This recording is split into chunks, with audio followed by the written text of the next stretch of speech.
Go right ahead. Well, I'd like to call this routine business meeting for January 2025 to order. I've got a few announcements. Good morning, ladies and gentlemen. Wishing you a happy, healthy, and productive new year. I'm reminding members of the upcoming MLA trade show at the Margaritaville in Hyannis, January 31st through February 2nd. And coming down the Mid-Cape, you get off at the Hyannis exit, and at the fourth stoplight on the right, you'd see the Margaritaville on Route 132. I'd also suggest that members go to the online and take the conflict of interest law training, as in Jared's latest email. I know many years ago during the Deval Patrick administration, they actually had state people out at seminars, and I went up to the one in Wellfleet. I don't know if the state is still doing that, but you can go online and you test yourself and whatnot, and then you get certified. So I would suggest all the members doing that, as Jared has suggested in his email. I guess we have to be certified every 2 years. And with that, I'm going to open it up. Mr. Chair, we need to just do a roll call attendance real quick. Okay. So you have the roll call, Jared. I will. Bill Doyle. Here. Bill Amaru. Bill Amaru is not here. Chris McGuire. Good morning, here. Good morning, Chris. Ray Kane. Here. Shelley Edmondson. Here. Suki Sawyer. Hello, here. Khalil Bogdan. Present. Tim Brady. Tim Brady also not here. Okay, Mr. Chair. Let's move right into the review of the January 2025 business meeting agenda. Would anybody, well, I don't think we could do any additions at this point, right, Jared? We can, but if there are additions to the agenda, we'd have to approve them by roll call vote. Okay, is everybody happy with today's meeting agenda? If so, I'll move on to the review and approval of the December 2024 draft business meeting minutes. Any edits? Motion to approve. I need a second. I'll second. Thank you. Oh, looks like Bill Amaru is on. I'm here. I'm here, Jared. I just got on. Okay, This is a roll I'll call call the vote. roll. Bill Amaru. Yes. Bill Doyle. Yes. Chris McGuire. Yep, here. Shelley Edmondson. Yes. Suki Sawyer. Yes. Khalil Bogdan. Yes. Motion is approved. Thank you, Jared. Moving on, who's gonna speak on behalf of law enforcement today? You're on mute, Jack. Is that you, Lieutenant Bass? Thank you, Matt. Nope, Captain Chapin's here. I'll give the update. Thank you. Good morning, everybody. I'm joined by MEP Director Colonel Mason and Deputy Director Lieutenant Colonel Baker and Lieutenant Matt Bass, who you just heard. A few items on the agenda for us. First of all, federal dragger lobster landings. We're looking at the conflict between local fishermen and the federal draggers landing lobsters from federal waters. MEP is in the process of working with DMF to discuss potential solutions to help mitigate these issues. On right whale sightings, right whales are showing up Cape Cod Bay in the area with a recent aggregation in the vicinity of Jeffrey's Ledge. MEP and DMF are meeting Friday to discuss derelict gear regulations and the marking enforcement. Wellfleet shellfish yesterday, a report from Eastham Police about a possible dumping of rodenticide in the shellfish to the lobster tanks. Wellfleet Shellfish contacted, stated it was a disgruntled employee recently was terminated, and rumor of rat poison was false. Although there was trash debris thrown in the tank, Department of Public Health has been notified. They're going to follow up with Lufleet Shellfish. Eastham PD issued no trespass order for the terminated employee. Also, we've got a new 41 offshore patrol boat arriving soon. MEP is taking delivery of a 41-foot safe boat patrol boat late January, early February. After some initial maintenance and familiarization training, it's expected to be operational this spring or early summer. Patrol boat will increase MEP's waterborne capabilities along the Commonwealth to include adjacent federal waters. Especially advantageous to MEP is increased capabilities off the Lower Cape and Nantucket Sound, which has always been a challenge for us to patrol. That's all I have from the law enforcement side. Does anybody have anything for me? Yeah, questions for law enforcement? Suki? Yeah, thanks, Ray. Thanks, Jared. I still have never had a clear answer about whether dragons can land lobsters at night or not. Do you have a clear answer? For nighttime landing? Yes. Not sure. Matt, can you jump in on that? I'm not sure on the landing, I'd have to look at the CMRs for that. There's a Yeah, landing window on all lobster. Sorry, Jerry, did I step on you? Say it No, again. I think I might have stepped on you, Matt, so. No, go ahead. I was just saying there's a landing window on all lobster. But Jared, it's seasonal, no? Is it? Believe it, the landing window starts in February and it's kind of brief. And not sure what the history. I'll get an answer in 2 seconds.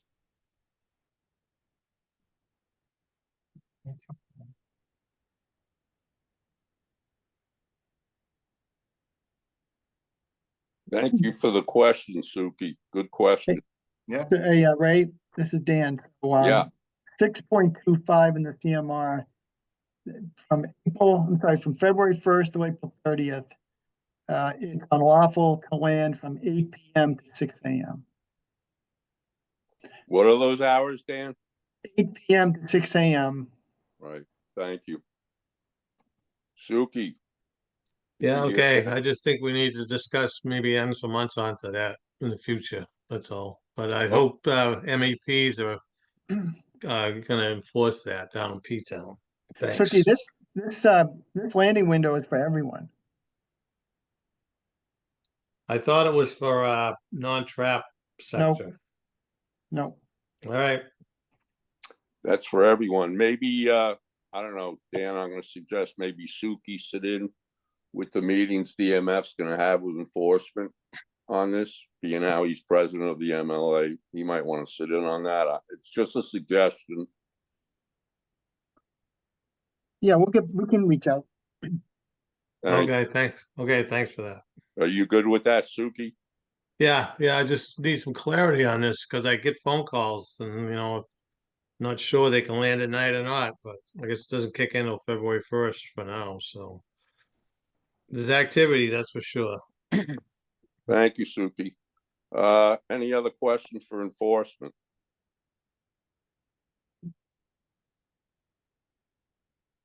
Not seeing any, Jared? I see Suki's hand is still up. No, I'm not seeing any other hands, Mr. Chair. Thank you. Well, at this time, I'm gonna turn it over to Commissioner Oh, Tom Suki, did you have a O'Shea. follow? Suki, your hand's back up. Did you have a follow-up question? No, okay. Go All ahead, set? Mr. Chair. Okay. Thank you. Thank you, Jack, for your presentation. Thank you very much. At this time, I'm going to turn it over to Commissioner Tom O'Shea, Department of Fish and Game, and he can discuss with our members what's been going on. Sure. Thank you, Mr. Chair, and hope everyone had a good holiday as well. And just a few things to update you all on. Just one really nice job with the DMF team, with Ben Gahagan and the rec program folks that and Dan at the Derby Awards at the New England Boat Show. Really, really nice job. It's good energy, and I think people really enjoyed it. And they had ice cream afterwards, and people got to tell their stories, their fishing stories. But yeah, I was just pleased with the whole event, and I think DMF did a great job kind of generating some energy around that. The other update with the Marine Rec Development Panel is that Mike Moss has stepped down, and I have appointed Tammy King, who is a saltwater onshore guide from Nantucket, who will be joining the next Marine Rec panel meeting. So, and there are others I think that are up for their terms have expired, but that was the latest change there. So that's good. I think she'll bring a great perspective from islands, also as a woman angler recreationally and as an onshore guide. So to have Tammy on the rec panel. And then, as you all probably know, it's been a very dynamic situation with lobster regs, with Maine's actions, and then New Hampshire. Director McKinnon will follow up further, but I think the Globe is painting a different story than I think the direction we're going. So I'll leave it to Director McKinnon to explain, but just to let you know, it's we've been working on it. So. And with that, I think that about wraps up my comments. Questions for the commissioner? Any hands, Jared? Not seeing any, Mr. Chair. I have one question for the commissioner. In years past, Marine Fish Advisory Commission members were invited to that recreational, up at the boat show, the recreational awards, and I don't remember ever receiving an invite this year. Well, that's I'll leave it to Dan to answer that. I don't know the history of it, but certainly, I see no reason why not. Yeah, Ray, I can speak to that. We dropped the ball on that. This event was so soon after Christmas or after New Year's, it really had us kind of tied up in knots. But staff recognized that the invitations either didn't go out or went out late in some cases, so we apologize for that. So my follow-up question is, DMF did have a booth. Yeah, we always have a booth at the boat show. It was small this year, but we do sell recreational permits there, and we do have a presence there with some of our sport fish biologists. Thank you. Thank you very much. Yeah. Chris Any other McGuire? questions? Questions for the commissioner? Chris? Chris McGuire, you're recognized. Yeah, thanks, Mr. Chair. Commissioner, I wonder if there are any updates about the sort of developments around the biodiversity executive order and next steps from that? Yeah, that's a great question, Chris. Sometimes I'm not sure if it's of interest to the MFAC, but I certainly, want to give updates on that. Basically, we're looking to finalize the report in the next couple weeks and send it to the governor's office. But I'm happy to, talk further about it if there's specific questions about it. No, that's a great update. I think that, DMF has got a big role in that. And so I think because of that, at least I'm interested, and I think others might be as well. Great. Happy to talk further about it, Chris, and appreciate the advisory commission's support of that effort. Thank you, Chris. Any other questions for the commissioner? Not seeing any hands raised.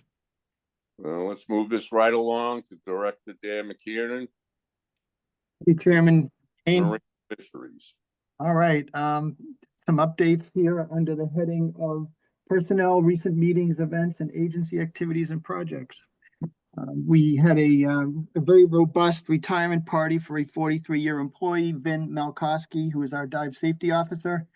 I've known Vin since I was enrolled as an undergraduate, so I've known him for 47 years, and it's a loss to DMF. He's an excellent professional in the area of scuba diving and safety. He also did a lot of training for us in terms of CPR and boating safety. So we have posted that position, and that job we hope to fill as soon as possible. I have some other new hires. The wind specialist.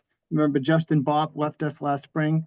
We've promoted Brad Schondelmeyer into that position. Brad has tons of experience working directly with our commercial fisheries. And you may recall Brad from a presentation he gave to this commission on the squid fishery. So he has a lot of skills in the area of data analysis, mapping, things like that, and a ton of knowledge and a lot of great contacts within the commercial fishing industry. So he's been promoted to that. We've successfully filled out our whale team. We've got a few new hires. We've got a science lead. Her name is Leah Crow. We have something called an acoustician, which is definitely a term for the it's a modern term per se. And her name is Manali Page Colt. An acoustician is someone who's going to handle reams and reams of this data that we're going to be collecting through passive acoustic monitors, collecting sound. And from that, we hope to get a better handle on right whale presence and absence. We also have Emma Fowler, who is a protected species specialist. We have a spatial analyst, Kara Litos. She's going to be working on a lot of the tracker data that's coming in and other information that we have that comes in from some of the vessel monitoring systems. And two DMF employees who are longstanding have been assigned to this project. It's Brendan Riley and David Chosed. So a lot of young professionals who are really excited to have them all and looking forward to their production. Regarding right whales, we had a bunch of them, as Jack had mentioned, up on Jeffrey's Ledge. The New England Aquarium is flying in that area, and they saw something like 75 and a pretty tight ball up there on the ledge. And so the three states, I and my two counterparts in Maine and New Hampshire, we just sent notices out to the industry asking them to voluntarily move the gear if they can. We realized that in the middle of the winter, it can be difficult, but that's an extraordinary number of whales. And then a more recent flight, I think they found 57 on this aggregation, a little bit to the west. I'm guessing they're heading this way down to Cape Cod Bay because our counts in the bay are fairly low. And I'm guessing that's what we're about to experience. And then Commissioner O'Shea talked about some of the dynamic situations with lobster and press coverage. And, it's really challenging to control the narrative on some of these issues, but I'm glad to have an opportunity to talk to you today about what's going on. And it kind of reminds me of the old expression from the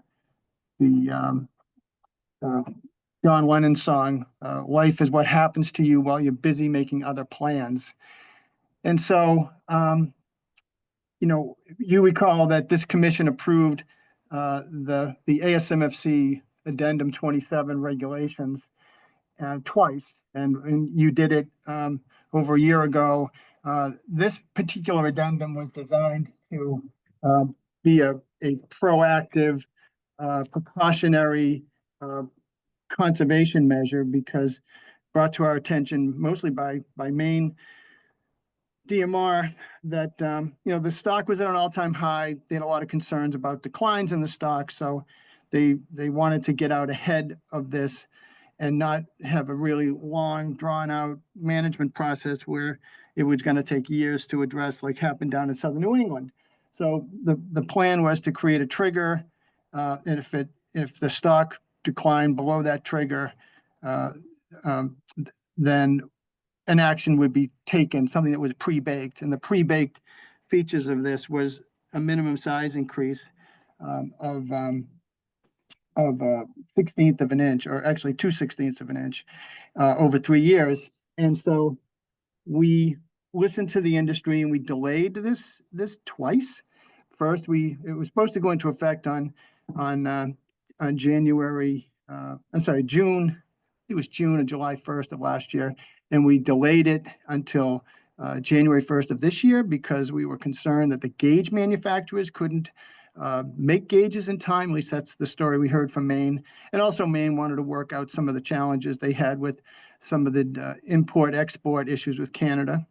And so we delayed it until the first of the year. And then I went to a meeting last summer in Canada talking to some of the Canadian DFO officials and some of the fishermen, and we decided to add another delay until July 1st of this year.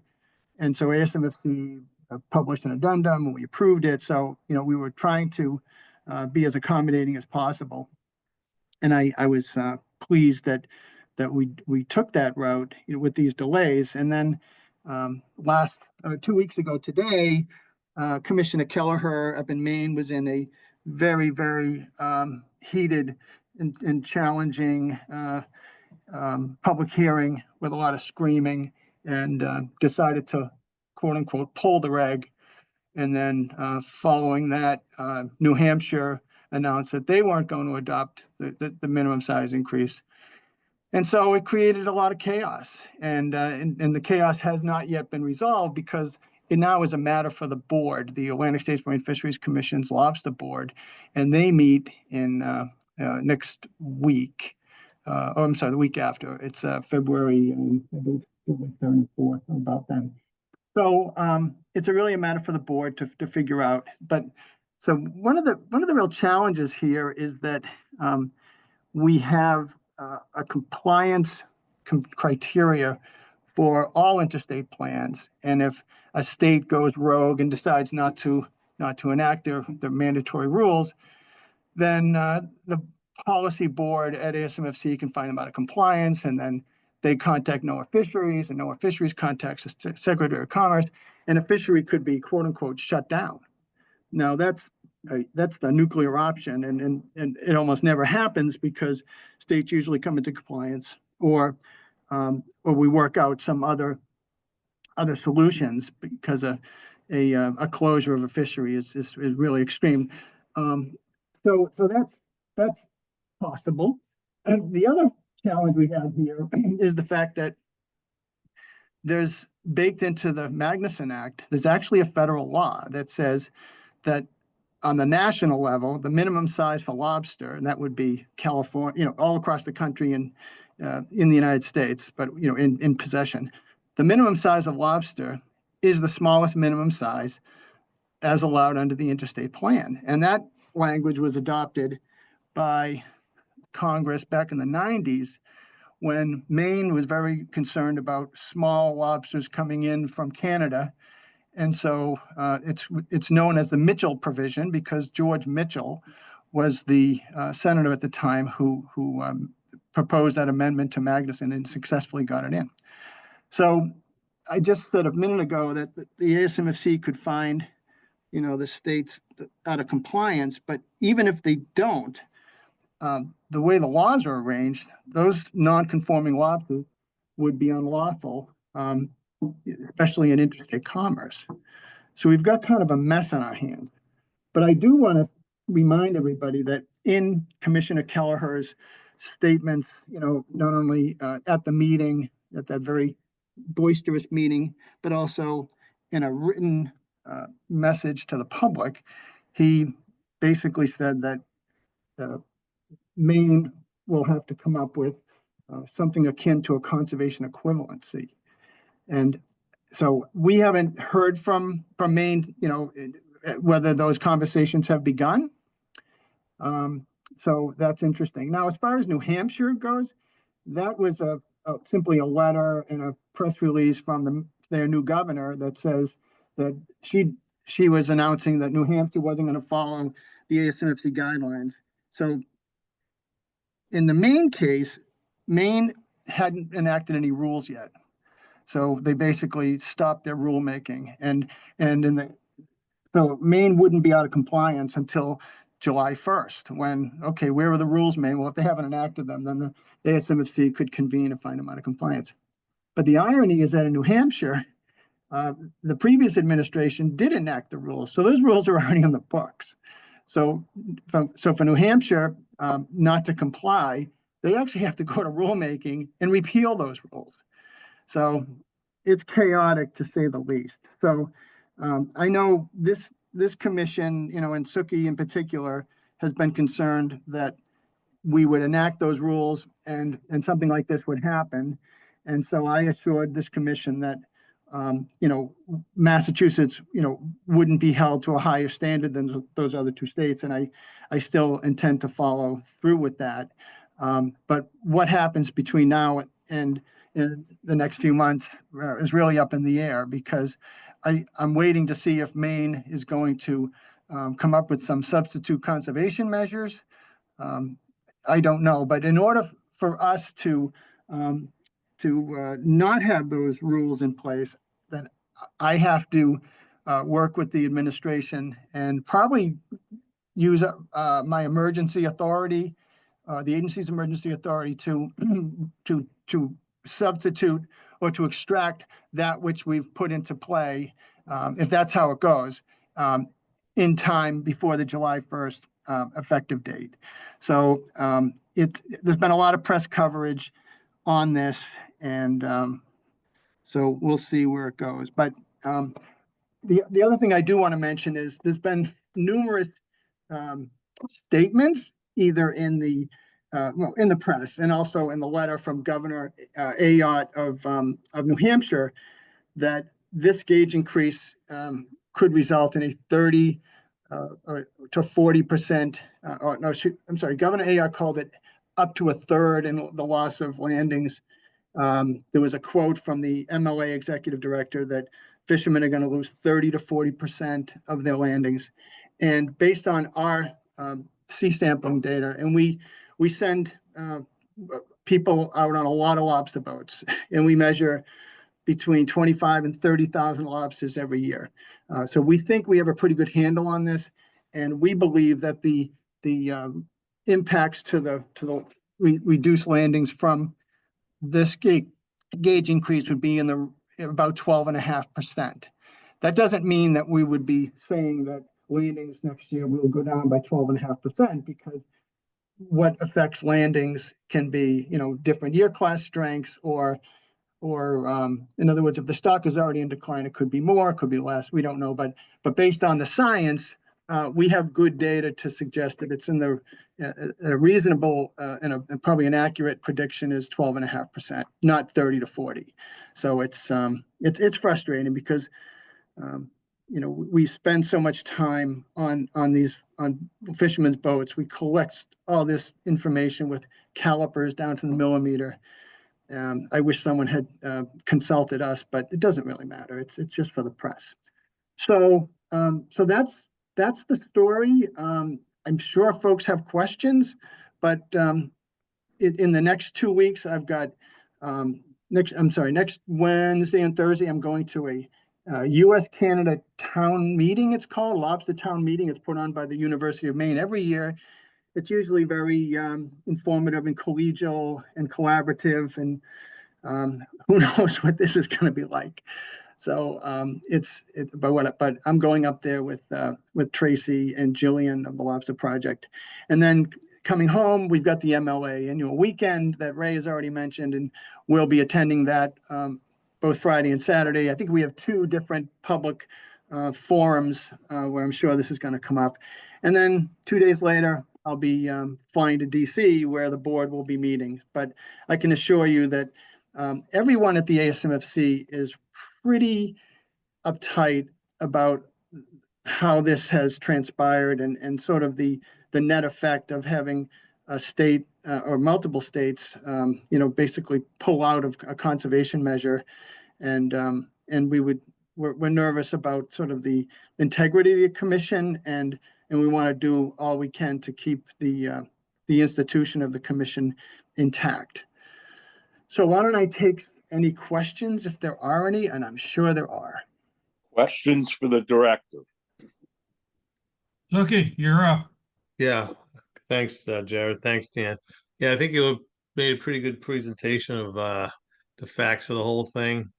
I know people in Massachusetts, lobstermen are really worried that we don't have the backing of the government like some of the other states. But hopefully, this will get straightened out in February. But to be specific about something, I think there's guys, the fishermen, that probably can say they're going to lose 20% of their income. That was a general statement of the whole 12% of the whole, the whole state, which is probably true. But there's certain areas in the state where they feel that they have a smaller run of lobsters and they're going to be affected more. And those are the guys that are doing most of the hollering about this stuff. So I think, Yeah. you know, that general statement that it's only 12% is probably not quite accurate, but 30% for the whole state is probably not So if I accurate could, either. yeah, let me respond. The data that we've queried is the Area 1 data from Cape Cod to the New Hampshire border. So this is the inshore fishery, which is fishing primarily on the shed, right? And Mhm. because of the high mortality rate, so many of the lobsters by the time spring comes are stacked up just below the gauge, and all those lobsters molt just above the gauge. And so that's what makes the size frequency very similar year after year after year. So I appreciate, those concerns, but we've tried to be, so I would take your point if we were including like out of Cape in that, you know what I mean, where there's a bigger run of lobsters or the offshore fishery, but this is just the inshore day trippers that we're sampling with. I'm still confident it's going to be closer to our number than 20 or 30 or 40. Okay, I just want to bring it up as a general conversation. I don't want to get Yeah. a big debate about it now, No, but that's fine. It's good to hopefully give us a down the heads up road, on that. this will give, So, you know, I wish the February Atlantic States meeting was after the MLA weekend because there's gonna be a lot of hooting and hollering at the MLA weekend about this, so get ready for it. Okay, thank you. Thank you, Suki. Mr. Chair, I'm not seeing any other hands raised. I have a question for the director. Let's be hypothetical here, Dan. And I've been reading that Pat Kelleher might bring a 1/32 for 4 years, a gauge increase annually of 1/32. And in my heart, my mind, I know how he's going to follow that up, that the gauge manufacturers will not be able to have the gauges ready for July 1st. So your thoughts? yeah, I mean, I think it's premature, Ray, because, and you and I both sit on the board together as part of our delegation. So I don't want to prejudge. I mean, if Pat could do that, I would support that. As far as the timing goes, I don't know. We've already delayed it once because of the gauge problem, or the gauge manufacturers. I don't know. I do know that our Office of Law Enforcement is sitting on a bunch of gauges that they thought were going to be needed for this year.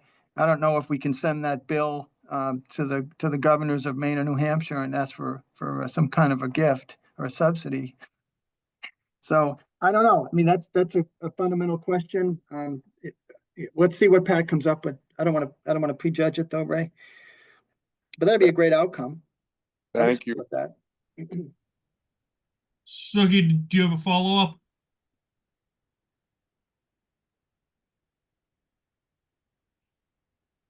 Suki, I see her. No.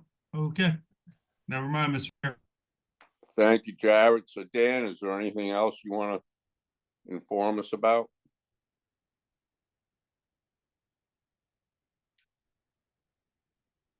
No, Ray, that's all I've got for today.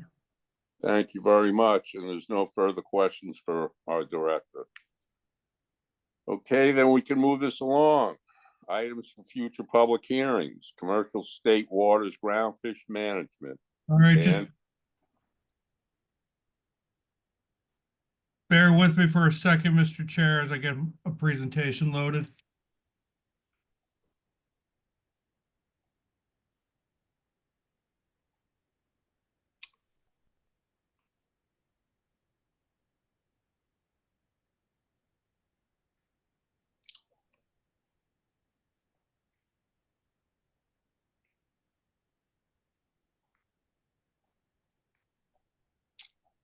All right. I'm gonna take this item this morning and rely on Melanie for some technical help as I might need it. So we manage our state waters groundfish fishery to what is called the state waters subcomponent. The subcomponent is a portion of the federal annual catch limit that is allocated to all the New England states who have a state waters groundfish fishery for that particular stock.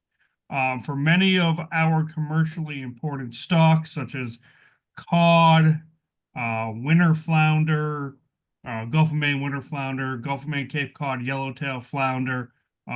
We take the lion's share of the harvest, upwards of 90% of what's taken from New England state waters come out of Massachusetts state waters for those species. So there's not much catch occurring elsewhere, but it is a set aside for all of the New England states. And in some cases, set aside for some species such as Gulf of Maine winter flounder also include recreational harvest as well. Because there's not a federal sub ACL for that species like there is for Gulf of Maine cod and haddock. So we try to manage our fishery to kind of match up with the federal management plan and then also provide access to our fishermen to take to access their the subcomponents allocated with a buffer so that we don't exceed those subcomponents, particularly for stocks that are highly utilized at the federal level. And because the if we exceed the entire ACL as a unit, but the recreational fishery, the federal commercial fishery, and the state waters commercial fishery, we trigger an accountability measure for that will affect federal permit holders in the recreational fishery. We don't want our state waters fishery to have that type of negative impact on other stakeholders. So we try to manage this fishery up to, but not over, those state waters subcomponents. This is a bit challenging because we don't have real-time reporting in this fishery like we do fluke or scup or sea bass, because it's a subcomponent of the total catch, and the reporting isn't done in a way where we can track just what is our state waters catch as opposed to what's the total catch of that stock. So it's a bit challenging to manage in real time. So what we do is we kind of turn the crank every year or so and look at where we are and where we may be able to go in the coming year, in terms of where we may have to restrict or provide it, or where we may have to restrict access, or where we could potentially provide additional access. So with the council meeting last month, the council approved Framework 69, and that set the specifications for several groundfish stocks for the upcoming fishing year. And it also adjusted the cod stock area. So you'll see on the slide, there's a map of the new federal cod stock areas, which broke the Gulf of Maine into two areas, the Western Gulf of Maine and the Eastern Gulf of Maine, and then moved the Western Gulf of Maine stock boundary southward.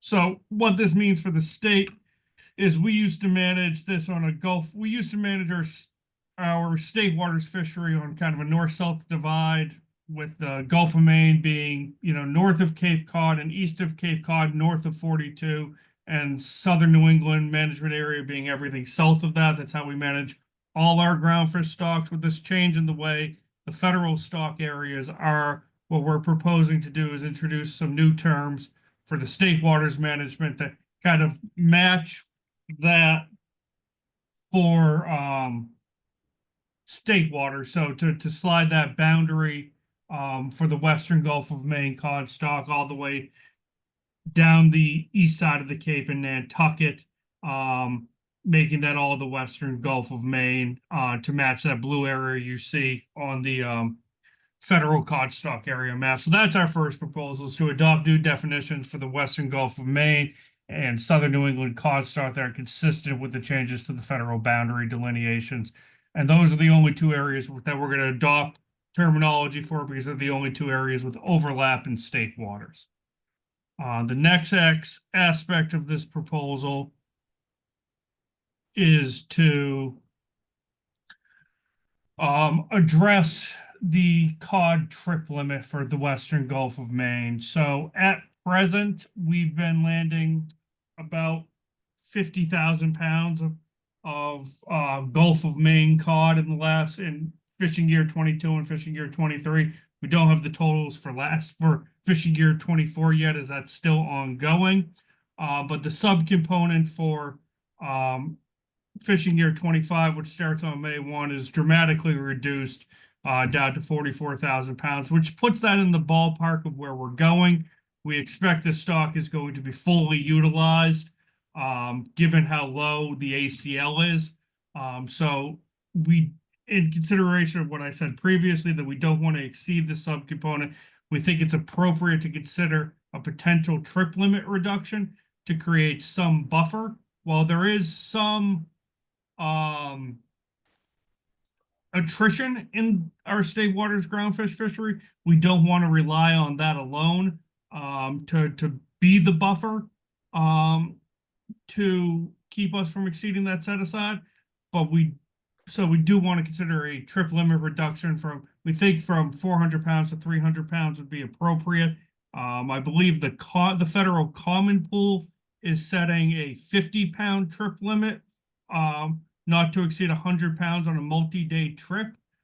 We think that is too extreme for the state waters fishery. We generally use the common pool trip limits as a barometer for where we should be with state waters trip limits, but we don't think that we need to take that significant of a cut to our state waters trip limit to accommodate to match harvest to the set aside, that we can be a bit more lenient and maybe only have to go down 100 pounds. And we had a meeting on January 15th with North Shore gill netter Chris Chadwick, who encouraged us to consider potentially having seasonal trip limits of 400 pounds during the spring and summer and 200 to 300 pounds in the fall and winter. And that's something that we're going to analyze for public hearing as well as an alternative, but that's not the preferred option. The preferred option is just a straight cut across the board. And then for Southern New England cod, we're going to propose a moratorium on the retention, possession, and landing for both the commercial and recreational fishery. This matches the federal moratorium for the recreational fishery and for commercial common pool vessels. In reality, this is going to have no effect because where the Southern New England cod stock overlaps with our state waters, we don't have a cod fishery in Buzzards Bay, Vineyard Sound, and Nantucket Sound. So this is just mostly a item that will have an effect on enforcement and compliance of the federal moratoriums that are going into effect. The next aspect of this deals with increasing trip limits for non-cod species, which is something, we're looking to provide access to this groundfish fishery to non-cod stocks to help them keep going with these low cod ACLs. So we're looking at yellowtail flounder and monkfish in particular. Yellowtail flounder, we're looking to increase from 350 pounds to 500 pounds. Our state water subcomponent for the upcoming fishing year is 62,000 pounds.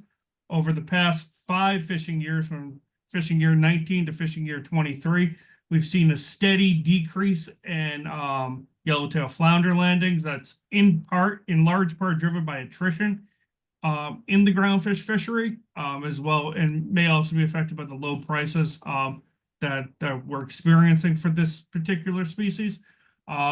We think with a 62,000 pound subcomponent that we can increase that trip limit to provide the remaining participants in this fishery with additional access. For monkfish, you may recall, I think it was back at our August meeting in New Bedford, we brought this item kind of to your attention based on some of our conversations with Chris Chadwick. And Chris came to that meeting in New Bedford and spoke to his interest in us proposing a higher increase to the monkfish trip limits. I think we proposed going from 536 pounds of tail weight to 600 pounds, which would be commensurate with the trip limits for kind of the Dabo federal gillnet fleet that targets monkfish. We've looked at this again based on Chris's request, and we're supporting Chris's request to increase that tail weight trip limit up to 1,000 pounds. We don't think that this is going to draw a lot of fishing effort into state waters or significantly increase state waters monkfish harvest because of the availability of monkfish and the small gillnet fleet. I mean, it's a limited access fishery where we only have, I think, 3 active participants and the permits are not transferable. So there's little possibility that it's going to attract new effort in there with this increase. So we'd support proposing both of those at public hearing. And then the last aspect of this proposal deals with the groundfish endorsements control date has a current control date of December 31, 2018, and we want to update that control date. There's a substantial level of latent effort in this fishery. Last year we issued 484 groundfish endorsements. We only have about 15 to 20 highly active permit holders, which is a mix of the 3 gill netters, a handful of draggers, and some hook and liners. And then in any given year, we might have, maybe 30 to 40 30 or so additional folks that are active in this landing some amount of groundfish. So, with that in mind, there's a very high level of latent effort, and any activation of this effort could be problematic given the low subcomponents for the various stocks and how we're really trying to manage this up to but not exceeding those subcomponents to avoid triggering accountability measures. So, as we are increasing some of these limits to keep our current state waters fleet functional, we don't want to encourage new entrants at this time because of how limited those subcomponents are and the potential negative effects exceeding those subcomponents may have on other stakeholders. So with that, Mr. Chair, I'd be happy to take any questions the commission may have on any of those proposals. Questions for Jared?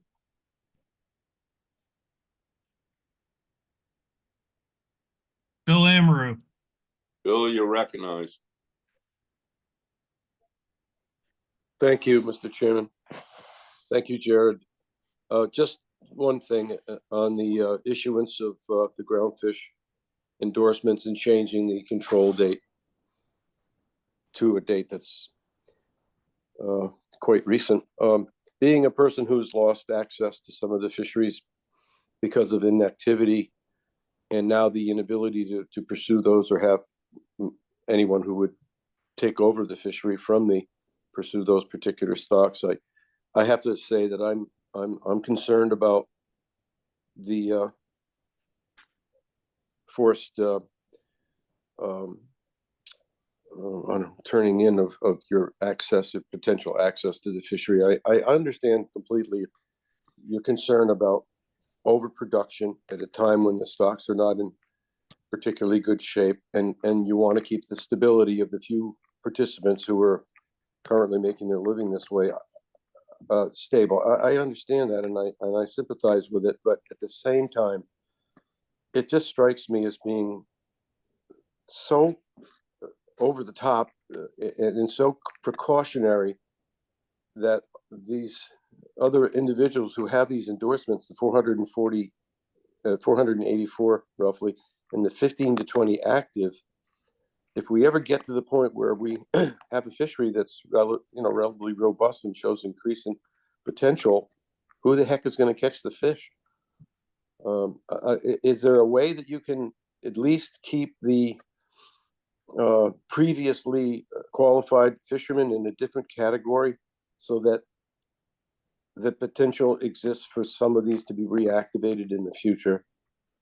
That's my Bill, concern let me and comment. respond to you in 2 ways. First, I think by making the control date more recent, we're increasing the pool of potentially qualified fishermen, because it would include landings through, if we were to eventually adopt, well, actually, let me take one step back. Right now, we're not proposing to take any action to reduce the number of GEs issued. We're just moving that control date. If we were to propose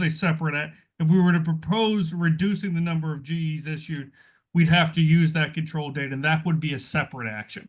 So by moving this control date to a more recent control date, if we were to develop performance criteria, it would be based on this more recent control date, which would include anyone that may have activated their permit in that 6-year period. If we were to maintain the December 31, 2018 control date and then use that, anyone that activated a permit in those 6 years following would be ineligible. So we're just, this is kind of precautionary, I don't want to say we do this routinely, but it is good to update these control dates so that if there is cause to use them, that we're including the most recent participants.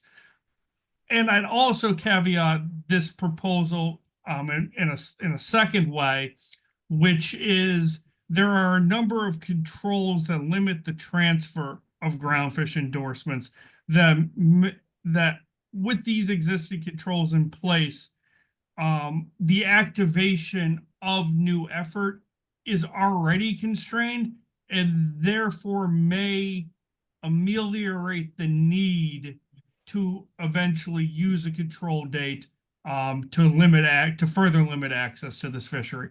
So I guess my response would be, in summary, I think that this is us being more inclusive, and I'm also not sure that we're ever going to need to use the control date, but it's a good tool to have in our back pocket. Okay, I understand. I just want to reiterate that as a commissioner for the state of Massachusetts in the commercial and recreational fisheries, I want there to be access in the future that doesn't create hardships that are simply too difficult for fishermen or potential fishermen to deal with. I'm not sure I understand everything you just explained to me, but I understand how I feel, and I want to make that statement in this setting. All right. Thank you, Bill. Okay. Thank you, Bill. Questions for Jared? Director McCannon.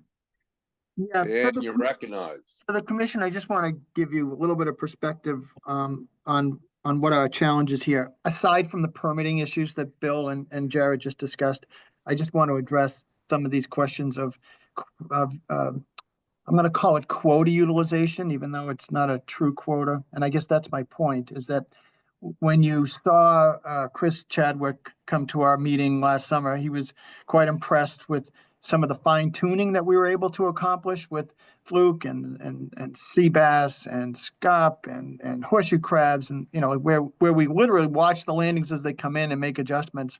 And I know a lot of the commission members present, complimented us for some pretty slick and nimble management. The challenge with this fishery is that we don't have that ability to monitor it in that short period of time, because even though we have mandatory reporting, it's the dealers really can't be relied on to keep, let's say, a codfish from a sector boat separate from a codfish from one of these state waters boats. And in some cases, sometimes the state waters boat permit holder may have a federal permit, and sometimes those records get crossed up, and we straighten it out in the end of the year. But we don't really have the ability to very closely monitor it in near real time to make those kind of adjustments. I would love to have that. I think it's a great goal, but this is a fairly small fishery for a small number of participants that is fairly labor intensive because of that factor. The reason being that we simply don't have the kind of really clean and efficient monitoring. Maybe someday that if everybody is reporting electronically, every day, we could kind of, maybe we wouldn't need these kind of adjustments. We could just close those quotas, in season. But we don't really add up all the landings really until months after most of it's taken place. So I just want the commission members to know how this contrasts with some of the more effective management that we have on our fluke, horseshoe crab, sea bass type species. Thank you, Dan. Questions?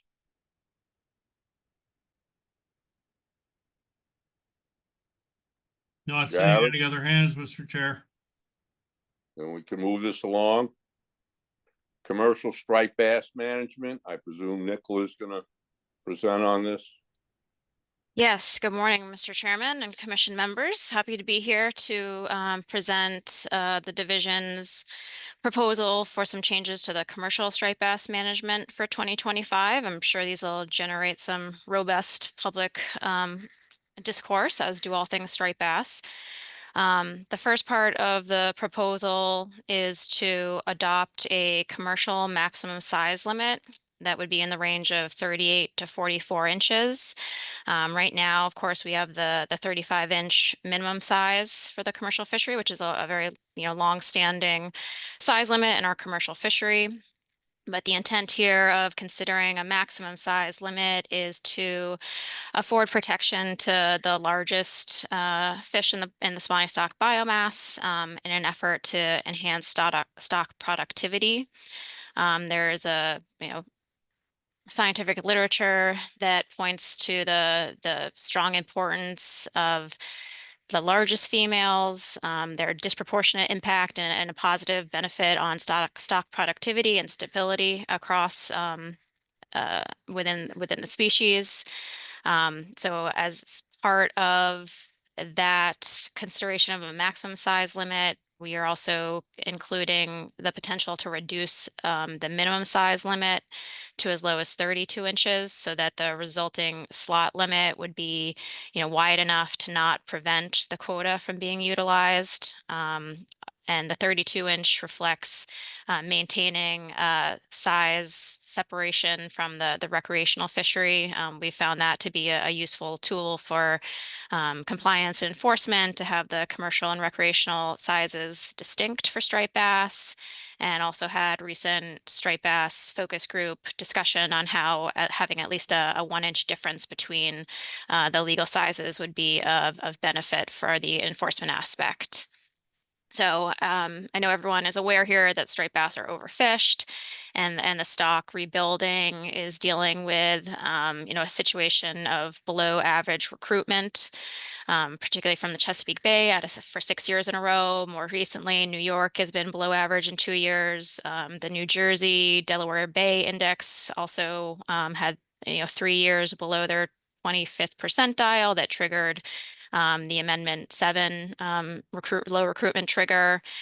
So, coastwide, we're seeing indications of below average recruitment. And while this is largely environmentally driven because the SSB is still large enough to produce large year classes, that scientific literature points to the importance of maintaining a wide age structure that can result in larger eggs, which produce larger larvae, which can withstand starvation better, where spawning can occur over a larger time period and hopefully align with environmental conditions like water flow and salinity and temperature and prey availability that are to the benefit of those larvae surviving. So that is the slot limit component for the commercial fishery. It's notable that when you consider the amount of quota that each state has, the size limits that are already in place with a number of states already having maximum sizes, particularly in the Chesapeake Bay, as well as the size availability of fish, that I'm pretty certain I can say that the Massachusetts commercial striped bass fishery harvests more large females than any other jurisdiction's commercial fishery. And that's a statement that I am looking to back up with the commercial catch at age data, just to make sure before we get to public hearing, but it wasn't readily available to me. So looking at our contribution to the harvest of those largest fish, that's why we are making this proposal for Massachusetts to go in the direction of a slot limit. This is outside of an ASOC mandate, but something we're looking to do in Massachusetts, or propose it. As part of adopting a slot limit that calls into question our current rules that allow gaffing in the commercial fishery that's currently prohibited in the recreational fishery. And that was a move that we took when we adopted a recreational slot limit. So similarly here, with the potential adoption of a commercial slot limit, we would look to move commercial anglers to using other readily available non-injurious devices to remove large striped bass from the water. With a slot limit, it becomes harder to discern what a legal size fish is when it's in the water. And some of the safety concerns that kept the gaffing allowance in place had to do with removing the largest fish and how there could be safety issues associated with that. But with the adoption of a maximum size, those large fish are no longer harvestable. So we thought it was prudent to also consider changing, removing that gaffing allowance as a measure to reduce commercial release mortality in line with the slot limit adoption.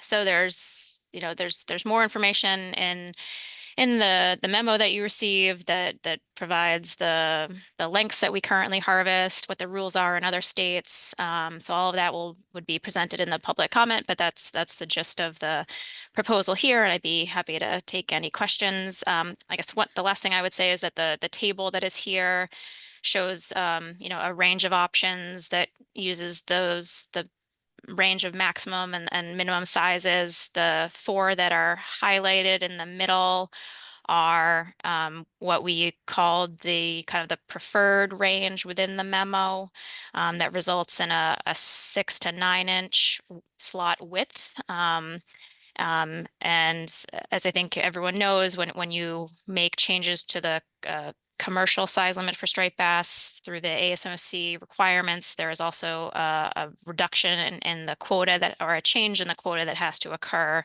based on spawning potential ratio and yield per recruit analyses. So the table here does include a preliminary calculation using, prior data may need to be updated. But this shows you kind of the range of a rough estimate of how the quota would be impacted. There are reductions because as you move to harvesting smaller fish, more of them can be harvested, and so the quota in weight is reduced as a consequence in order to maintain that spawning potential from each fish. So that's the gist of the proposal, and happy to take any questions. Questions for Nicola? Bill Amaru. Bill, you're recognized. Thank you, Mr. Chairman. Hi, Nicola. Good morning. Is there any information on changes that would be anticipated in release mortality with this type of management plan? Sure. So If any? I haven't gone as far to try to, model any changes in what how commercial releases numbers would change. Adopting the maximum would certainly have, the fish above that maximum released, whereas before they were retained. And the document does give some information as to, the percent of the current catch that is above each of these size limits. So for example, only around 15% of fish that are currently caught are greater than 44 inches. So that's not providing for a ton more releases. And on the other side, by reducing the minimum size to 32 or somewhere lower than 35, you're then allowing for those fish that are caught to be retained. And overall, you can expect that there's going to be likely more fish in the 32 to 35 inch range than in the 44 plus range, just based on the availability and natural mortality of fish over time. So that is something that we could potentially try to model, but I don't have a quantifiable answer. But there could be, by moving the minimum size, there could be some overall, it could offset the releases of larger fish. Yeah, it would be good to have some information down the pike. Okay. Whatever is adapted. Bill, I'd Thanks. also think that there may be a chance that it changes fishing behavior, because we can model data based on what has been caught under a 35-inch minimum size, where folks might be targeting larger fish. But if we do move that minimum size down, we might be targeting different fish, changing the behavior. Suki? Suki, you're recognized. Yeah, thanks, guys. I was just wondering, is it still based on a 15 count, fisheries 15 fish per permit? Yes, there's no proposal to change the current possession limits. Okay, thank you. Jared, Will, I saw your hand up and then go down. I just want to make sure you're set. I am. Thank you, Jared. The Okay. question was answered. Thank you. Okay. so, In that case, Mr. Chair, unless you have something, there's no more questions. yeah, I have a question. I, for whatever reason, thought that we had prohibited gaffing throughout the fishery, but apparently my thought was wrong. I like that idea because talking to most commercial fishermen, they have the bongo that they can use, or a lot of them pick the fish up out of the water by the lip. But also in the upcoming public hearing, I believe we're going to address measurement, fantail or pinchtail. And I would hope that being how many other states already measure their fish with the pinchtail method as opposed to both fantail and pinchtail, and enforcement would like to see us move in the pinchtail measurement. I would hope that would be universal throughout the fishery, both recreational and commercial, because otherwise we'll have that instance of commercial guys fantailing and taking fish larger than whatever is decided on in this chart. Ray, you're correct. The proposal would be to have it apply across both sectors. Thank you. And it would be, more important for the commercial fishery with the adoption of the maximum size limit, because it was on the upper end where we saw that finagling of the tail really changed whether a fish is legal or not. And you're right, Ray, that currently in the commercial fishery, what the rules say is that you can't gaff a sub-legal sized fish. And but gaffing is allowed of the legal size fish, and we did that based again on those safety concerns that were raised at public hearing, which I think could use some reconsideration with the adoption of the slot limit. Potentially. Thank you, Nicola. Any other questions for Nicola? Not seeing any, Mr. Chair. And would everybody like to take like a 5-minute biological break before we move on here? Sure thing. Good enough, Jared. That's good 5 to me. minutes. Business. I would like to reconvene this January business meeting, members. So hopefully everybody is back at their computer. Jared? Okay. Okay, we're moving on to discussion items. Cape Cod Bay fixed gear free zone for whiting. Yeah, so Suki asked that this be put on this month's agenda as a discussion item. So I just prepared a brief slide that provides some background information on this. In 2000, DMF established a Upper Cape Cod whiting area that's in effect from September 1 through November 20th that allows the use of small mesh trawls. That's the green area that's in state and federal waters. This was done in response to or done to give trawlers access to fishing resources to ameliorate the impacts of groundfish closures. And then in the same year, we adopted a fixed gear free zone within that whiting area, which is the red hashed area, that requires the removal of fixed gear, given there was a proliferation in lobster traps in that area that limited access to trawlers.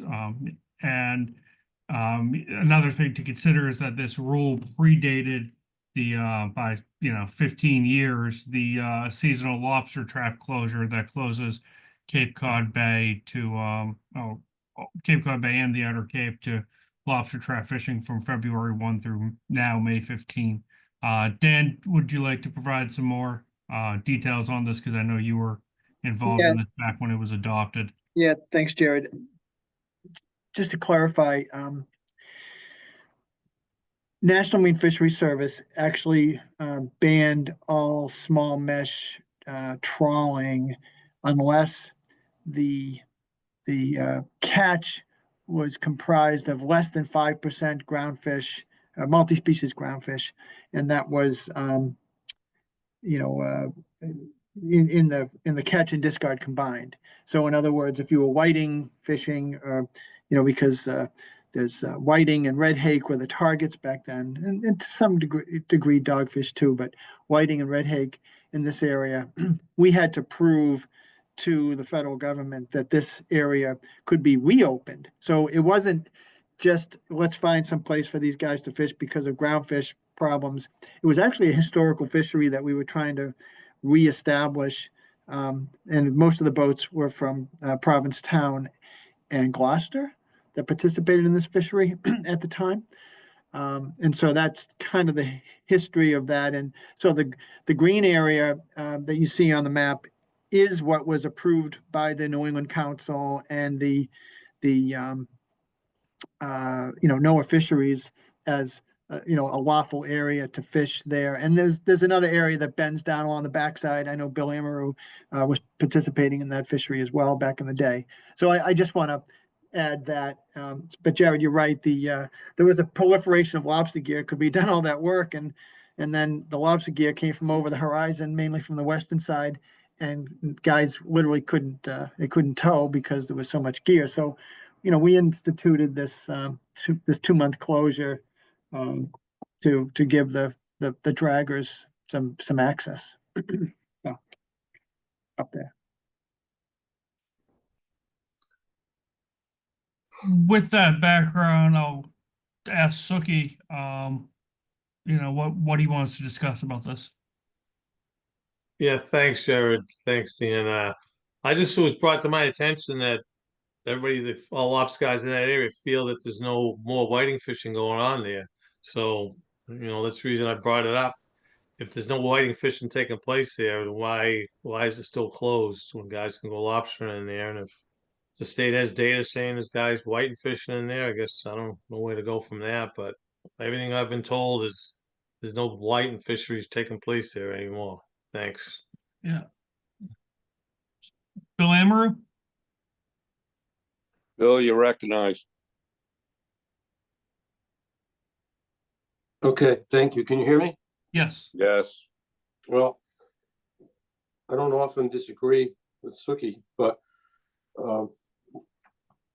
one of the reasons that there isn't fishing currently going on there at the level that there once was is fleets have disappeared that used to fish for those fish. The handful of guys that continue to try fishing there, and I'm one of them, find that even when the gear is supposed to be removed, there's so much ghost gear on the bottom in that area, almost impossible to make a tow in there without fouling your gear on lost traps, and becomes quite problematic. I don't know. It just, there's so little trawl fishing going on because of the proliferation of gear everywhere. We traditionally used to fish off the Nauset tows. It's the same way down my area. Dan referenced my history with that area, and it did catch a lot of fish and fished a lot of very successful years off the Nausets for whiting. Did a little bit up on the area that we're talking about right now, but that really was a Provincetown, Gloucester area, and the fleet's gone. I mean, there isn't a single dragger left in Provincetown that targets with a net, and we all know what's happened in the other ports. So I'm sympathetic to the degree that I don't want to see anybody refused access where there's potential and there's nothing else in the way for that fishery to go into an area, but I'm not sure that that's entirely accurate. There are 2 boats still fishing out of my ports that use a whiting net in the fall and winter, and it's not particularly profitable because of whatever the circumstances surrounding not being able to get good price for these beautiful fish. But that being aside, if we if we don't continue to have this availability for those few boats, well, they'll probably never get it back. So I don't know. I'm a bit. I don't know. Just so much more of the same thing that's happening to the sector of the fleet that I've come from. Those are my only comments, I guess. Thank you, Bill. You're welcome. So, Suki, this was asked to be one of the issues that we discuss at next weekend's roundtable. And I think we are gonna look into what type of activity is going on. I know anecdotally, just from spending a lot of my time on the phone with folks in the fishing industry, that there are several guys I can think of off the top of my head that do fish in there. I don't think the effort is what it used to be, but I think there are some individuals, and I think I think Matt Bass and I spoke with them a bit last year when issues with compliance with the fixed gear free zone came up. But we're going to try to put some data to better quantify what type of efforts going on there. And we could discuss this more next week's trade show. Yeah, no problem, Jared. I just wanted to be brought up to the forefront type of thing, like Yep. you're probably getting the same phone calls from the same people I am, so we'll get into it deeper next weekend, that's all. Yep. Thanks, Suki. Okay, Khalil? thank you. Thank you. Thank you much, Suki. We'll see you next weekend. Any other questions about this subject matter? Yeah, I got Khalil and Bill Amaru again. So Khalil? Khalil, you're recognized. Thank you, Mr. Chairman. Thank you, Jared. Just out of curiosity, we have the fixed gears fixed gear free zone. And then we have the solid green. Am I to assume that there is not a lot of fixed gear in that area? And second part of the question is, why did we choose that particular area for the hatched area, the red hatched area? Is there a proliferation of whitefish in that area? Yeah, so let me take that. So that area is closest to Provincetown, where most of the fleet was operating. And that's where most of the whiting fishing for that fleet was taking place. So it was localized. There's whiting even further south in the green area, and we've had actually vessel captains ask us to do some more sea sampling and try to get that area expanded. But we haven't really responded to that request. I mean, whiting isn't limited to the green box. Whiting is a deeper water groundfish during that time of year, but I'm guessing it would be all the way down to the center of the bay and beyond. So anyway, so that was the reason, that the red hatched area was included, because that was the area most important to the fleet working out of Provincetown. Thank you, Dan. Yeah, they don't, you can't fish at night, in state waters, and that's the area that the day boats would fish back in the day. But, Suki's right that we should take a look at this and make sure there's still sufficient participation to rationalize the closure. So we'll do our homework, but I'm glad Suki brought it up. Thank you, Khalil. Thank you, Dan. Bill? Yeah, thank you. Am I on? I guess I am. Yes, you are. Yeah, I'm glad to hear that. I too agree that it needed to be looked at again, and I'm not against access for any fisherman to have an increased potential for his ability to catch something, especially given the future impacts that are going to occur in the lobster fishery. And it's good that there'll be an opportunity for those who may be participating to sit down at the table and have this discussion. I'm not at all against talking about it, okay? As I usually say, I'm very much concerned about fishermen, period, whether they're lobster fishermen or dragging for shrimp in the Gulf of Maine up north or anywhere else. So I'm glad to hear that. I'm sure Suki will be willing to listen to all sides as well, as I will. But one other thing, the fishery that existed down off of Nauset still is there, and there are participants in it. it's getting harder and harder for those guys too, to find a place to tow a mile or a mile and a half without running into something that is on the bottom there. And then there's also a fishery that was allowed out in the deeper water. I think used to go out to about 12 miles. This is out in federal waters with the state, the federal agencies gave us a permission to fish there because we had proven that we could, with the Massachusetts style trawl, the raised foot rope trawl, we could catch virtually nothing but whiting and red hake. So there's still possibilities, and there are a lot of whiting, and they're different than they were as far as availability and when, but the stock itself, nobody's catching them anymore. I guess they become forage for a whole lot of other fish, but they are available. Okay, so there you have it. That's my last word on it. Thank you. Thank you, Bill. Any other questions about this subject matter?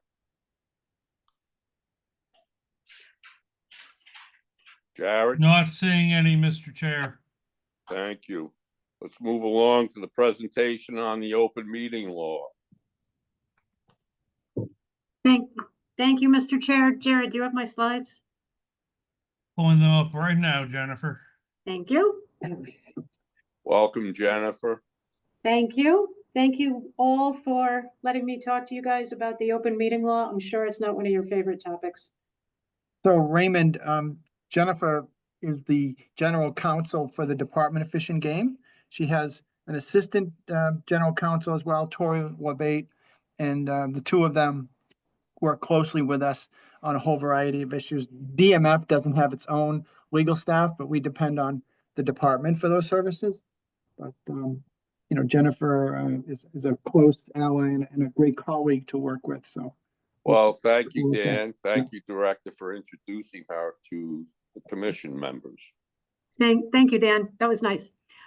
So again, I'm Jennifer Sula, and thank you all for giving me the chance to speak with you about the open meeting law. My computer's acting up, sorry. And I wanted to have the chance to talk with you about the recent changes that Jared has talked to you about in the agenda. And I just wanted to explain sort of an overview of the open meeting law and how we got to these changes. So I think it's helpful, before I start talking about the actual changes in the process for the agenda, if we think about the overarching purpose of the open meeting law, which is to promote openness and transparency in government so that every resident of the Commonwealth has access to and understands the reasoning behind government policy decisions. We want to balance the public's interest in seeing the deliberations of public officials with the government's need to manage operations efficiently. So to that end, and in an effort to strike that balance, meetings of public bodies have to be open to the public with certain exceptions, and the meeting notices have to list topics with enough specificity so that the public understands what's going to be discussed at these public meetings. So we'll get to talking more in detail about this last bullet point, but for right now, that's the sort of overview of the open meeting law. If you're interested, you can find the statute at Mass General Laws, Chapter 30A, Sections 18 to 25, and the regulations are at 940 CMR 29. So as a general matter, and this hasn't changed, posting notices of meetings, except in cases of an emergency, you've got to post public notice 48 hours in advance, and you don't count Saturdays, Sundays, and legal holidays, and you post the notice on the public body's website or its parent agency. In your case, that would be DMF. So Jared takes care of all of that kind of stuff. Nothing has changed about that. The content of the meeting notice, you've got to have the date, time, and place of the meeting. If it's going to be on Zoom, you've got to give the Zoom link. You've got to include the date and the time that notice was posted. And for our purposes, for this particular topic, topics that are reasonably anticipated to be discussed at the meeting with sufficient specificity to reasonably advise the public of the issues to be discussed at the meeting. That's directly from the regulations. And the public needs to be able to make an informed decision about whether to attend the meeting in order to observe the topic, the discussion regarding a topic of interest. That's from one of the determinations of the Attorney General's office, who's the one that enforces the law. So again, this is practical though, because each and every detail of the topic, you don't need to include that in the agenda. So I think the way to do this is put yourself in the shoes of the public. And if you're a reasonable member of the public, would you be able to figure out what is going to be discussed at the meeting? If that's the case, then your agenda is just fine. And you've got to, don't forget, you've got to be able to do this agenda 48 hours ahead of time, because that's when you have to post your notice. So how did we get here? As Dan mentioned, you know, I'm the general counsel for the entire department. So I work with other boards and commissions under the guidance of the department. And one of the other boards that I advised, we had a question about the agendas. I had gone to a meeting of the Attorney General's office. They have an annual meeting with agency GCs, and something sparked my attention. So we asked a question of the Attorney General's office, the Open Meeting Law Division, Open Government Division. We asked the question, we get that question answered, we get that all sorted out. This particular Attorney General, I really do think he was really trying to be helpful, but looked at the agenda and said, oh, by the way, he sent us an email and he said the following: general placeholders such as comments from the chair will not satisfy the open meeting law if the topic was anticipated more than 48 hours prior to the meeting. So in the face of getting an email like that, I talked to the other board that I was advising, that I advised. I talked to Jared and said, I think we need to think about this and think about how we comply with the open meeting law. And frankly, I didn't want to ask further questions of the Attorney General's office because I just didn't know the answer I was going to get. And being a practical lawyer, I would rather not ask questions I don't know the answer to or be prepared for the answer. So once we got that answer, I started looking at determinations that the Attorney General's office has issued and just started thinking more in detail about, you know, how we do our agendas. So I found, and they're not actually that hard to find on the Attorney General's website, there were several determinations that gave guidance. So I think what's helpful is to go through specific examples, because as you'll see, this is a pretty fact-specific determination whether your agenda is sufficient. So a very recent open meeting law determination from just last year, things like general business, new business, old business, update will not cut it on the agenda. And the Attorney General said in that determination, the best practice is to solicit details from the presenter and include details on your meeting notice on your agenda.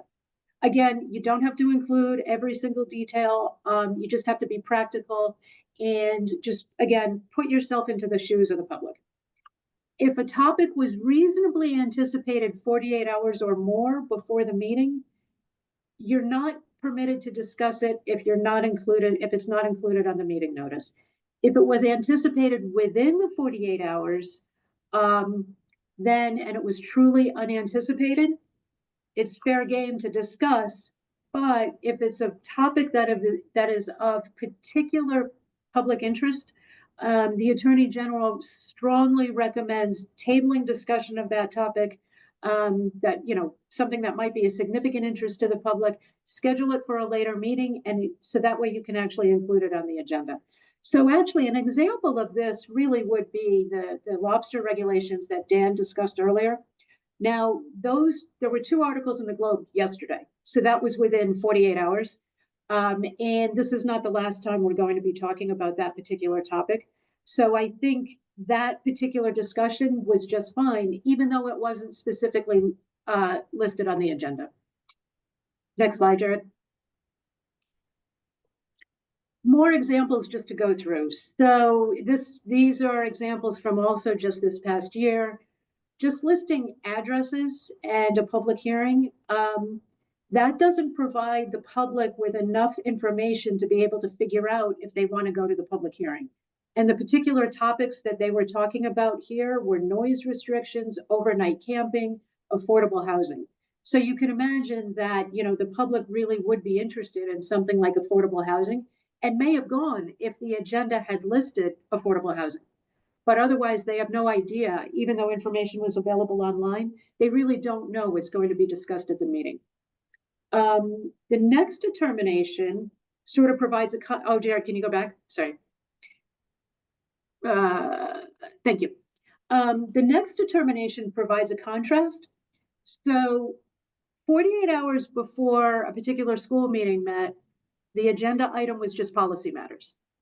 They changed it less than 48 hours before the meeting to say policy matters, discuss items for review by subcommittee, because the school committee, I think, was going to give the subcommittee basically assignments, things that they wanted the subcommittee to review. If that had been posted 48 hours before the meeting, more than 48 hours before the meeting, that would have been just fine. But because it was posted late, it wasn't good enough. So that did not satisfy the requirements of the open meeting law. Okay, Jared, next slide.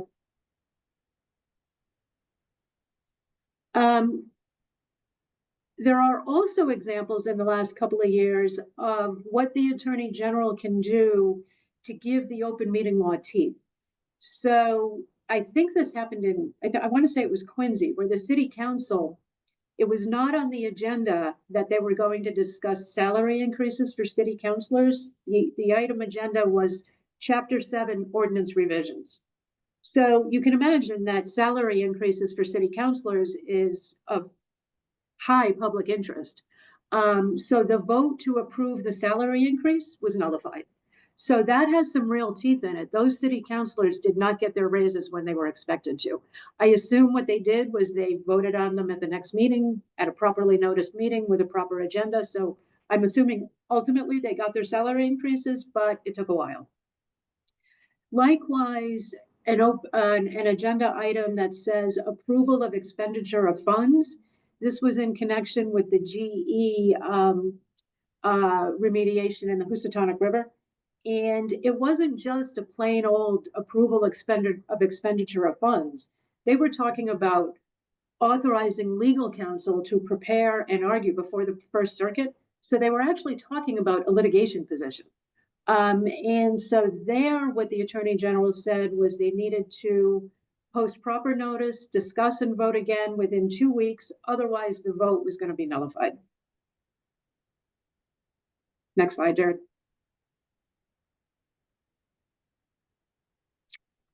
Just a few more examples. Annual town election, ballot question results, authorize ARPA expenditure. That didn't tell the public that what they were really going to be talking about was the potential demolition of Old Town Hall. So they were ordered to do the whole thing over again. Otherwise, that vote was going to be nullified. Another example that again is of, high public interest is COVID update. What they really were going to be talking about was vaccination policies and access to public buildings and services. And here, the Attorney General in this determination pointed out that even if you have the same topic listed month after month after month, they strongly disagreed that that listed topic was sufficient because the same listing indicated that doing it over and over and over again, you turn it into, a non-specific item. So again, they were ordered again to hold the discussion and vote on the same topic. So the public body had to do it all over again. The board had to do it all over again. Next slide, Jared. School year calendar doesn't tell people that they were going to discuss changing Columbus Day to Indigenous Peoples Day. And then another example of a contrast in what does work versus what doesn't work. Just saying zoning bylaw changes, and if you don't identify this, the specific sections of the zoning bylaw changes that you're going to discuss, that doesn't cut it on the agenda. In contrast, MBTA overlay district, that was sufficiently specific, even though they didn't identify the specific districts, because at the actual meeting, the planning board didn't discuss any specific area. So I think this is a little bit sort of odd to wrap your head around, because when the Attorney General looks at these, they'll look at what was actually discussed at the meeting to determine whether the notice was sufficiently specific. So there's a little bit of a tension between you sort of, you look backwards to see what was actually discussed versus looking forwards to see if the public can figure out what you're going to discuss.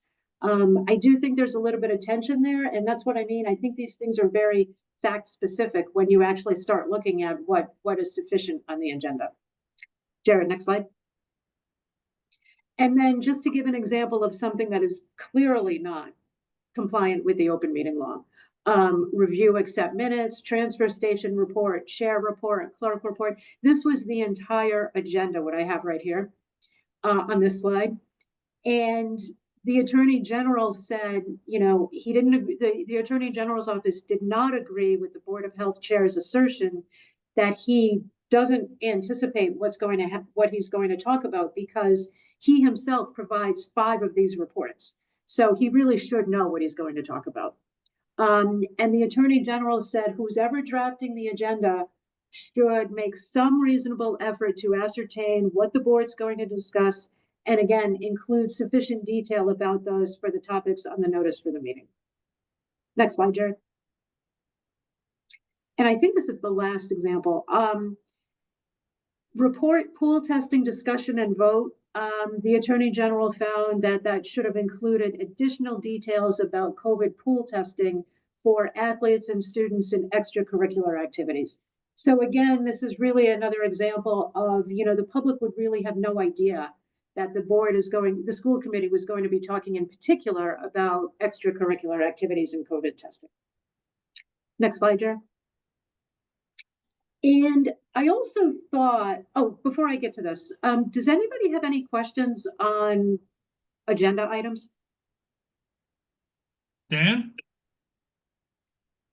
Dan, you're recognized. Well, no, I think this commission, through working through Jared, is pretty good in Yeah. terms of how we've been listening to you for over the past few weeks and months. So I think we've gotten even better. So today's example of Suki saying, I think there's an emerging issue that I think we want to discuss.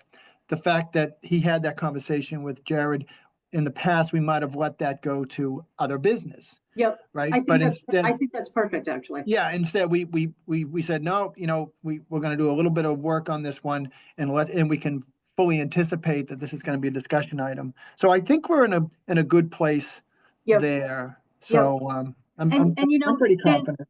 Dan, just let me respond to that for a second. And I think it might take like a month or two to sort of get into our groove about how specific the items are. And as you say, I've been talking to Jared about this in advance of this presentation anyways. So I think we'll get there. And I thought the agenda today was pretty good. Yeah, and I think the take-home points for the commission members would be, if you like Suki's example, if you want this to be a topic of conversation at the commission meeting, let us know in advance and we'll drop it on the agenda. And make it a little bit more formal as opposed to the other business where things can spin into strange places. But, and that's the key, because this commission comes together once a month and there are eyes and ears in various, sectors that they work in, that they live in. And we want to know when they're seeing emerging issues. So it's best to get that on the agenda and consistent with the law, but why not bring it forward? It's not a heavy lift for us to do it that way. Yeah. Right. Yep. Khalil? Khalil, you're recognized. Thank you, Mr. Chairman. Thanks, Ms. Sula, for some clarification on building the agenda. You're welcome. I'm looking at the agenda that we have now for number 6, other business and public comment. Yeah. And I'm curious, other business would be comments from, would that include additional comments from commission members? And if the public they are going to make a comment, do we need to have an idea of what that comment is in advance? I mean, they're part of the agenda now, but there's no specificity as to what they may be asking, not unless they're asking clarifying questions of what happened in the meeting. So, and then if that's the case, would a commission member or a member of the DMF be able to respond to that comment if it were not advertised in advance? Yep. Jennifer, let me respond to the first bit. I was gonna ask you to respond. Yep. Okay, so Khalil, what I envision other business to be would be anything that has come up in the past 48 hours that didn't make the agenda that a commission member wants to bring up, or procedural things like talking about upcoming meeting dates maybe being changed or locations being moved. You know, that would be the opportunity for those types of other business of the commission. And then I'll let Jennifer speak to the second aspect of your question. So I think that's right, that you can have other business, that's sort of the catch-all for things that have come up within the previous 48 hours. Again, I would caution you though, if something is of public interest, significant public interest, you might want to consider tabling the discussion to put it on a future meeting. As far as the public comment goes, if we have public comment from a non-DMF, non-MFAC person, practically by definition, we couldn't have anticipated it within the previous 48 hours. So I think a comment from the public would be fine. And then you can respond to something that does come up from the public. I mean, then it's fair game. Query whether you want to invite this, but that's a separate question, I think. That's not one that the law would cover. Okay, so if someone from the public makes a comment, and I would like to respond to it because I feel strongly as an individual, particularly before a particular issue regarding the fisheries, would I be able to, as a commission member, be able to counter their comment? I think you can, with the caveat that if you think it's going to spark a much larger discussion, then as I said before, consider tabling the discussion for the next month's agenda. Understood. Thank you so much. Yep. Sounds logical. Thank you. Thank you, Khalil, Khalil. I'd actually encourage that last point, that if something does come up during public comment or other business that a commission member feels strongly about, that they just request that be put on the next meeting agenda, and we'll deal with that separately. Thank you. Thank you, Sharon. Thank you, Ms. Sula. Sure. Mr. Chair?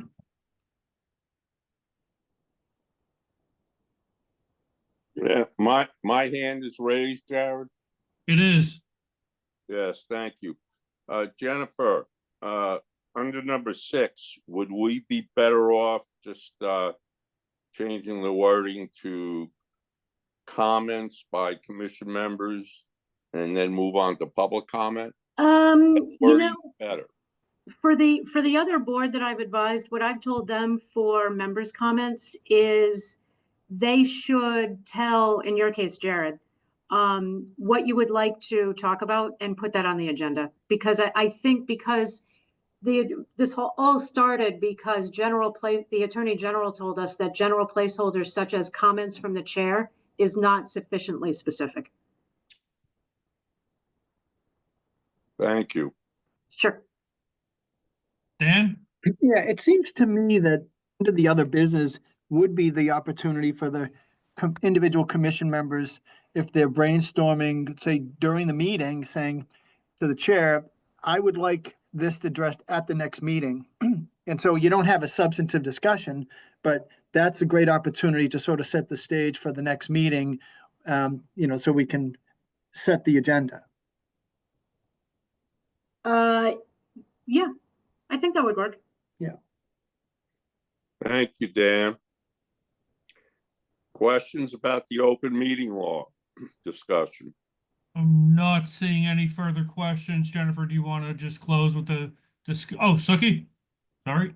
Suki, you're recognized. Thank you. I thought I may have my hand raised. Thank you.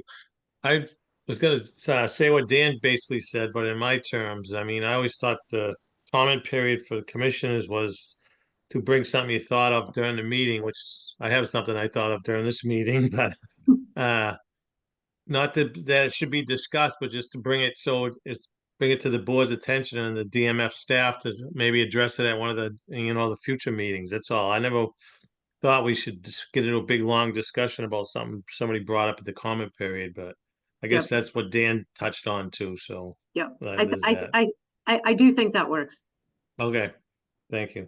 I was just kind of upset a couple of meetings ago. All of a sudden, there was no commissioners' comments anymore. I had something I was kind of daydreaming, I think, and then all of a sudden the meeting was over, and I says I thought I wanted to say something. I looked back at the meetings, and there was no commissioners' comments Yeah. available there. So Yeah, no, and apologies for that. That was all me asking a question.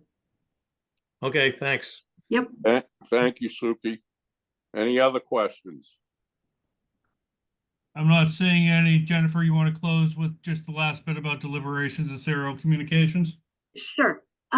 This seems to be, this is just a widespread issue. So I just wanted to remind you all, and this is just by way of reminder, that a deliberation is any communication, including email, by or among a quorum, which in your case is a majority, of the public body on any public business within your jurisdiction. So I just wanted to remind you guys, do not email each other. If A emails B, B emails C, C emails D, D emails E, etc., that will wind up becoming a communication among the quorum. And the Attorney General office has been very clear, and also the SJC has been very clear that that is an improper deliberation. Now, when Jared distributes the agendas, scheduling information, procedural information, documents, that sort of thing, that doesn't count as a deliberation as long as you don't express an opinion when those documents are distributed. So I just wanted to remind people, because it's really easy to email each other. It's too easy, actually. So I just wanted to remind you all that you just really do need to be careful of this. And that's just by way of reminder. There haven't been, as far as I know, there haven't been any issues. So as I say, I just wanted to remind folks. And then Jared, I think I had one more slide. Yep. And the last thing I wanted to say is that the Attorney General, as we saw in a couple of the examples, the open meeting law can be enforced by an individual bringing a complaint. And if that happens, then the public body has the chance to respond, remedy any violation before the Attorney General makes any determination. The Attorney General can also bring a lawsuit, and as part of their lawsuit, they could seek to compel compliance with the open meeting law. They can compel training, as we saw in a couple of examples. They can nullify actions taken at a meeting. They can impose civil penalties as well if there's an intentional violation. And you can get judicial review of an order issued by the Attorney General, but I'm hoping we never reach that point. And I'm assuming we will never reach that point. And Jared, I think that was my last slide. Thank you, Jennifer. Really appreciate you coming and talking about this today. Sure, and I'm really glad for the opportunity. And if any of you want to go through Jared, that would be fine too. I'm always happy to answer questions about open meeting law, ethics stuff. I'm always available to answer questions about that sort of thing. So feel free to reach out. Khalil? And if you want to do it through Jared, that's fine too. Khalil, you're recognized. Thank you, Mr. Chairman. Again, thank you, Ms. Sula. Question regarding emailing. Is it prohibited to have a member of the commission email one or two others below the quorum level regarding discussing items of concern? So, as a very technical matter, you can do that because it's not a quorum. I strongly advise against doing so, because you run the risk that your email is going to then get forwarded. And then And that would create a violation. And that would create a violation. So it's easier to just set yourself a bright line of not emailing each other. It's just easier. Then you don't have to think about it. And that these laws also would apply to conference calls, et cetera. Is that correct? I'm sorry, say that again? And then this would also pertain to conference calls. Yes. What about Yes. I'm getting picky now. What about at a function, a social function, when you have more than the quorum attending and discussion is occurring?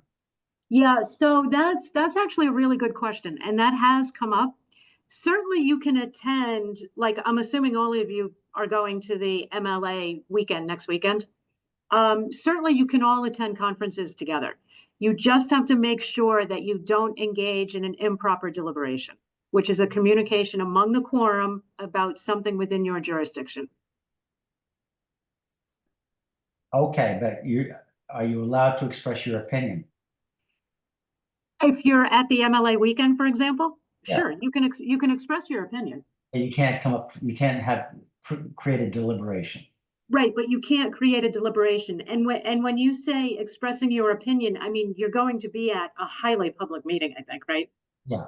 I mean, a highly public event. Yeah. Okay, I was just curious about whether, these, phone calls or a social setting would create an issue, but the best bet is not to just enter into any conversation. Right, right. Like I say, it's just easier to draw yourselves a bright line.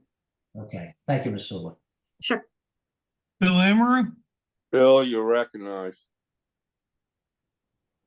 I just lowered my hand. I'm satisfied that I understand what the gist of this is about.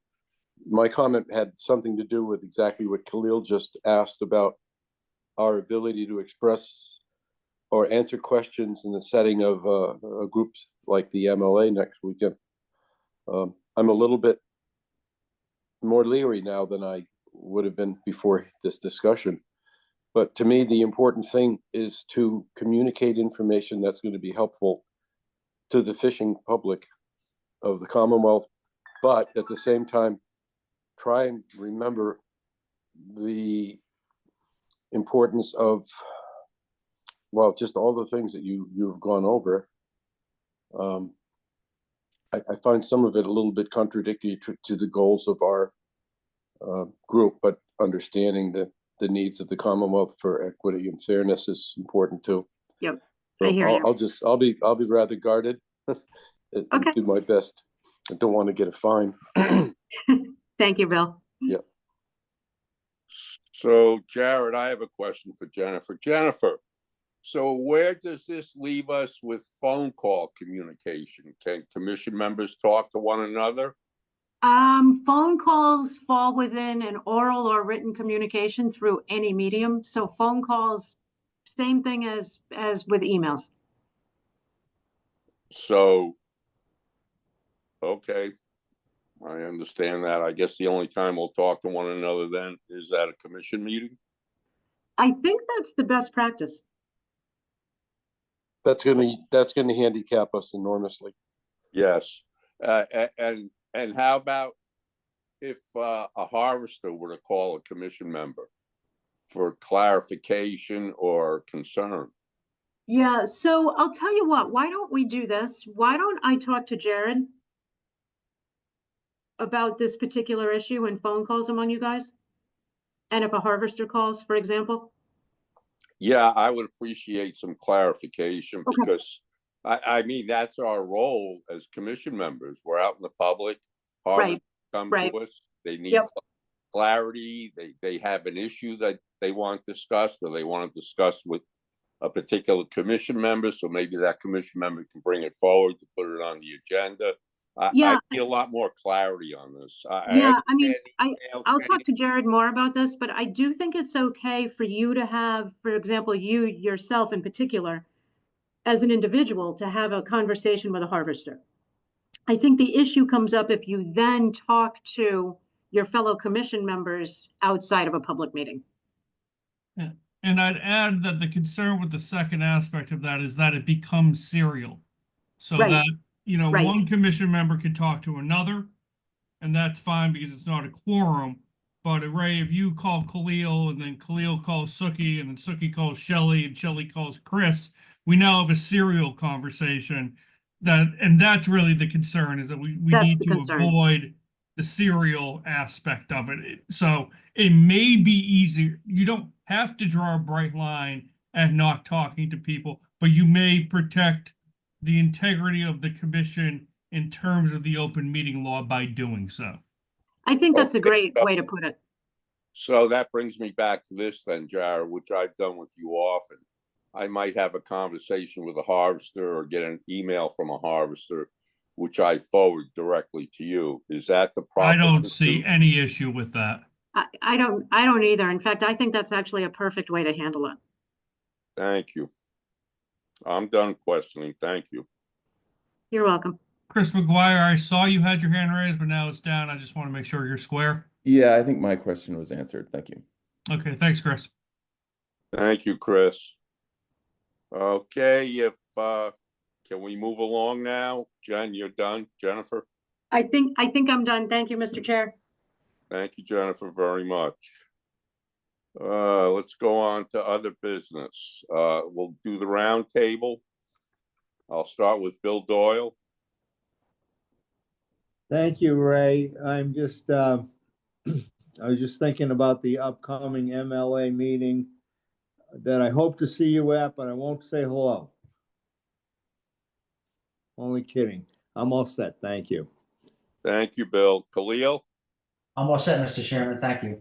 Thank you, Khalil. Bill Amaru? Thank you, Mr. Chairman. All set. Thank you. Chris McGuire? Thanks, Mr. Chairman. I guess the only thing I wanted to share is I think it's really great that Brad was hired as the wind energy person for DMF. That's been it's been too bad to not have that person in place, and there's so much going on, and Brad is like well-known and really experienced, and I think a great choice for that role. Thank you, Chris. Suki? Yeah, thanks, Ray. I would just like to bring up to Dan about the scallop and the state waters issues that's gonna, take place here in the spring. I don't have any clarification on what's open and what's closed, and I think a lot of the people that think they're gonna go towing someplace and I shouldn't be towing there, so not sure what we can do about it, but at least I'd like to see some text of some of the maps, charts of the state waters that are open and closed, and maybe try to get them out in the public. So Thanks. yeah, I appreciate that comment. Last winter we put together a pretty extensive policy on this subject, and I think we could certainly recirculate the policy in a notice to our coastal access permit holders to let them know where you can and cannot scallop. That's an easy lift for us, and we can do that. I appreciate that. I'd just like to see a copy of that myself to Sure. Jared, if it's possible. Yeah, I'll forward that around to everyone after the meeting. Okay, thank you. Thank you, Suki. Shelley Edmondson? Thanks, Ray. I have no comments. Thank you, Shelley. Then we'll move on to public comment. All right, if a member of the public would like to make a comment to the commission, please raise your hand and we will acknowledge you and provide you with the opportunity to speak for 2 minutes. I'm not seeing any hands raised, Mr. Chair. Thank you, Jared. Adjourn. Then we'll move along. I need a motion to adjourn. I'll make Motion to adjourn. Thank you, Suki. Who's seconding that? Shelley? I'll second that. Thanks, Ray. Thank you, Shelley. This meeting is adjourned. Thank you.